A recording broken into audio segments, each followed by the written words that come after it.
आदरणीय निर्णायक एवं सम्मानित मंच तथा प्रभु श्रोताओं, आप सभी को मेरा नमस्कार। मेरा नाम कुमारी रिद्धि सोम है। मैं शासकीय आवासीय कन्या महाविद्यालय कोंडागांव की अध्ययनरत छात्रा हूँ। मेरा विषय एक राष्ट्र एक चुनाव पर है। एक राष्ट्र एक चुनाव का अर्थ है लोकसभा तथा विधानसभा का चुनाव एक साथ होना। अगर केंद्र सरकार यह नीति लागू करती है तो ये कोई नई अवधारणा नहीं होगी।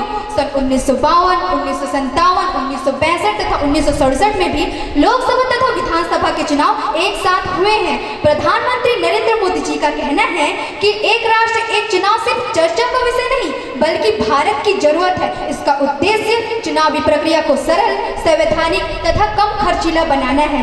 राजनीतिक दल अपनी जीत सुनिश्चित करने के लिए चुनाव संबंधी गतिविधियों में अधिक ध्यान केंद्रित करते हैं, जिससे विकास संबंधी कार्यों के लिए बहुत ही कम समय बच पाता है।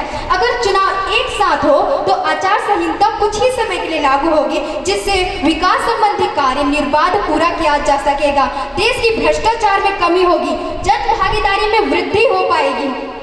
अगर चुनाव एक साथ किया जाए तो सरकारी कर्मचारी के साथ साथ शिक्षकों तथा पुलिस कर्मियों को बार बार चुनावी ड्यूटी पर लगनी नहीं पड़ेगी। सन 2019 के लोकसभा चुनाव में निर्वाचन आयोग के द्वारा लगभग 60,000 करोड़ रुपए खर्च किए, जिनमें हर वोट पर औसतन 700 रुपए खर्च हुए तथा 2024 के लोकसभा चुनाव में 1.35 लाख करोड़ रुपए खर्च हुए, जो कि बहुत ही ज्यादा खर्च था। ऐसे करते करते देश में वित्तीय खर्च बढ़ते जा रहे हैं।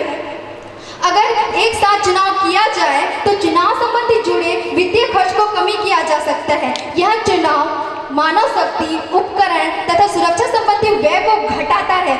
अगर एक साथ चुनाव किया जाना की जरूरत है, अगर एक राष्ट्र एक चुनाव नीति लागू करने की जरूरत है, तब हमें संवैधानिक संशोधन की आवश्यकता है, जिसमें संविधान के प्रमुख 5 अनुच्छेद में बदलाव लाने होंगे।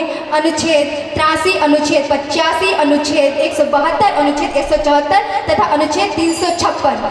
ये अनुच्छेद लोकसभा तथा विधानसभा चुनाव तथा उनके भंग करने के अधिकार तथा राष्ट्रपति शासन से संबंधित हैं। लोकसभा तथा विधानसभा का चुनाव एक साथ करने के लिए राज्य संघ तथा राजनीतिक दल को एक राष्ट्र एक चुनाव नीति पर विचार विमर्श करना चाहिए तथा अपने निजी स्वार्थों को दूर रखते हुए इस नीति पर कार्य करना चाहिए। लोकतंत्र का महाउत्सव है चुनाव। लोकतंत्र का महाउत्सव है चुनाव। राष्ट्र की दिशा तथा दशा तय करती है चुनाव। राष्ट्र को छानकर राष्ट्र नीति बनाती है चुनाव। अगर तो क्यों है सदन के चुनाव में अलगाव? जब एक मजबूत शासन के लिए क्यों ना किया जाए एक बदलाव? जब अखंड है भारत तो क्यों ना हो एक राष्ट्र एक चुनाव। धन्यवाद।